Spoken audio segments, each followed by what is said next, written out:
Well, good morning, good afternoon, or good evening, wherever you happen to be. Welcome to another edition of Ask Trina Anything. And we are here today with Trina Paulus, who is the author of Hope for the Flowers, but a lot more than that. So before we do anything else, Trina, why don't you say hello and let's get the ball rolling? Hi, you wonderful people who show up at this hour. We're still experimenting, so we're still trying to figure out exactly what we're doing. And I appreciate any responses you got. We got a couple from last week. So the more specific you can be about what you'd like to hear from me, probably the easier. And we'll get our technology worked out so that we can hopefully have people online with us at a certain point. Right, Scott?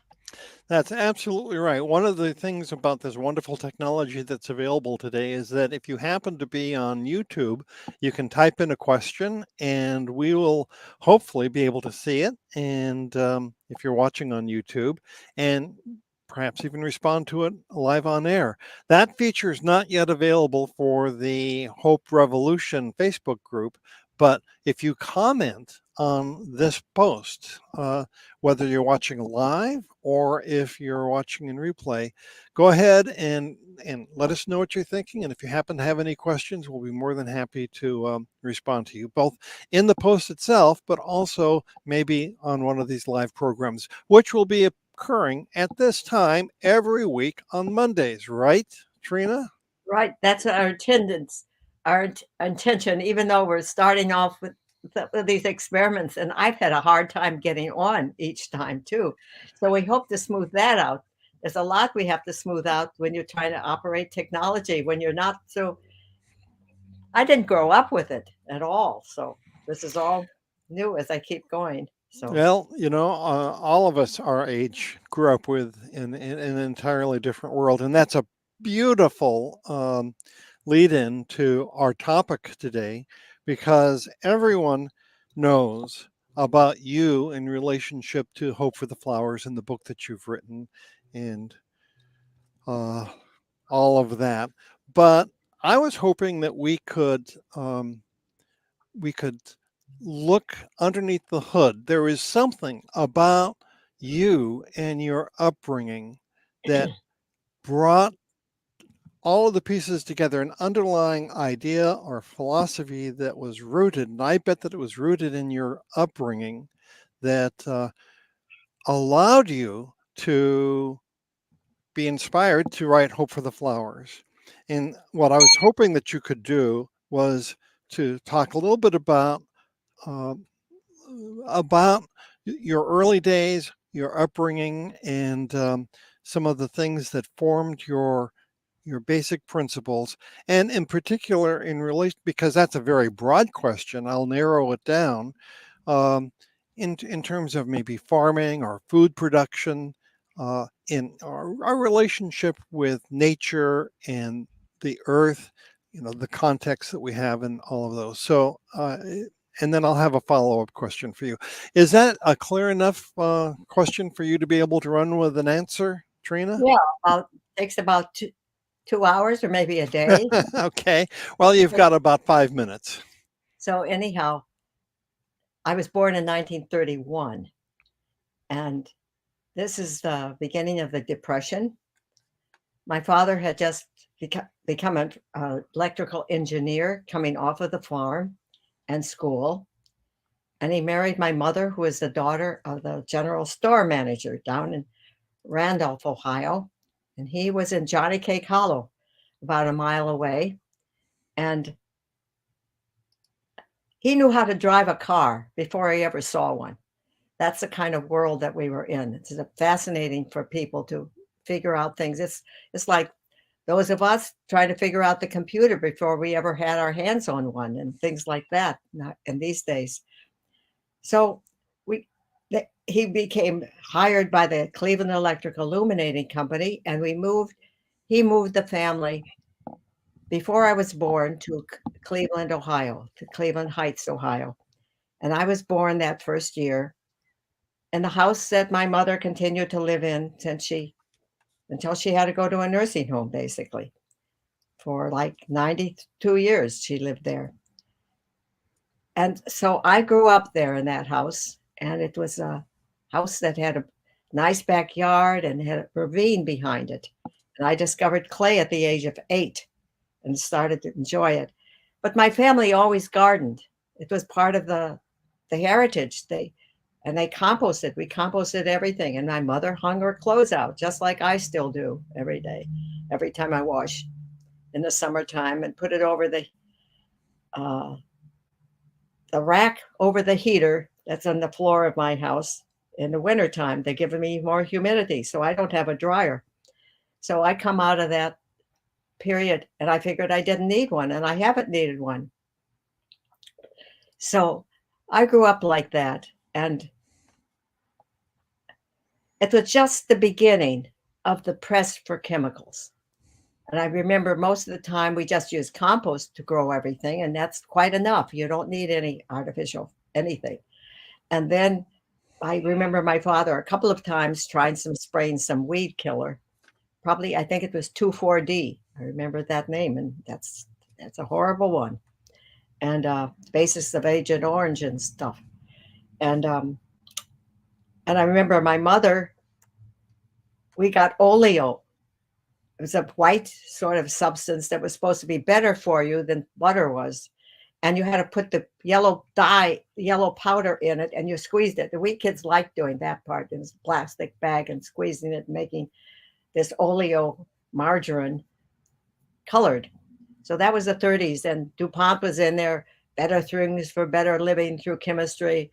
And the cigarette ads were all over about how healthy Chesterfields were and stuff like that. That was my first decade. And I think the Second World War time is another topic. But I had parents who I never heard say a bad word about any group of people. Now that's quite a wonderful thing to say. So that's just what I was growing up with. And so that I think leads a lot to my desire to bring harmony and cross boundaries, which is something Hope does. Hope's basic theme would be radical sharing, freely chosen. Both aspects are very important, that we have to share radically to our death if necessary, but freely choosing it, not being forced by some top down group, whether it's communist or extreme capitalism. Either way, it ends up the same. Yeah. So So that I that does relate, I hope, Scott, to some well, degree. that's a nice broad stroke and perfect, exactly what I was hoping for, and leading into my next question, because your background has led you to a life of learning about and supporting and advocating something that I bet you not many people knew about, or at least if you were to ask them to define it, they'd have a difficult time doing that, because, and I believe that because that's describing me. You and I have talked about permaculture very superficially because just because that's part of your background. But I didn't quite realize what it was until I looked it up, and I thought, oh my gosh, this is entirely different than what I had thought. Could you just touch briefly on permaculture, what it is, and what it has meant to you? And maybe in future programs, especially if someone asks about it, we can return to the subject in more detail. Well, lots of people don't have your thoughts about permafrost, but they do think it's just organic gardening. Well, it's lots more than that. It's organizing your life and your space, every space that you might control, uh, closer and closer and closer. So you have zone 1, zone 2, zone 3, zone 4, and they need to work together. The architecture, the growing of things, the close things you need close to your door when you're growing your own food. And of course, it's all meant to be organic. That means no pesticides, no other things like that. And I was so delighted to find it because I'd been to organic gardening and garden and farming for years and years, knowing that that's the superior way to go. And right now, just let me add, moving right up to the present, when they talk about how to help the climate through agricultural stuff, the most important thing to do is to farm and grow organically. because then the soil is able to absorb all the carbon dioxide into the soil and release it to the plants that need it.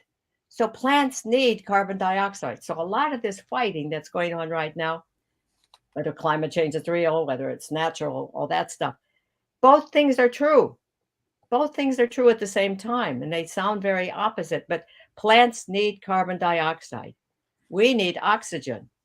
So the plants take in carbon dioxide and then breathe it out as oxygen and beautiful stuff for us to eat. So permaculture is a way of doing that. So it's not basically just organic raising of crops, but it is also that. Within it is organic gardening. And of course, there's even something that's called biodynamic, which takes organic up another step and has many more beautiful aspects to it. But that's another subject when we have just 15 minutes. So Yeah. biodynamic. I happen I happen to be the vice president of Central Rocky Mountain Permaculture in Basalt, Colorado, for like 30 years now.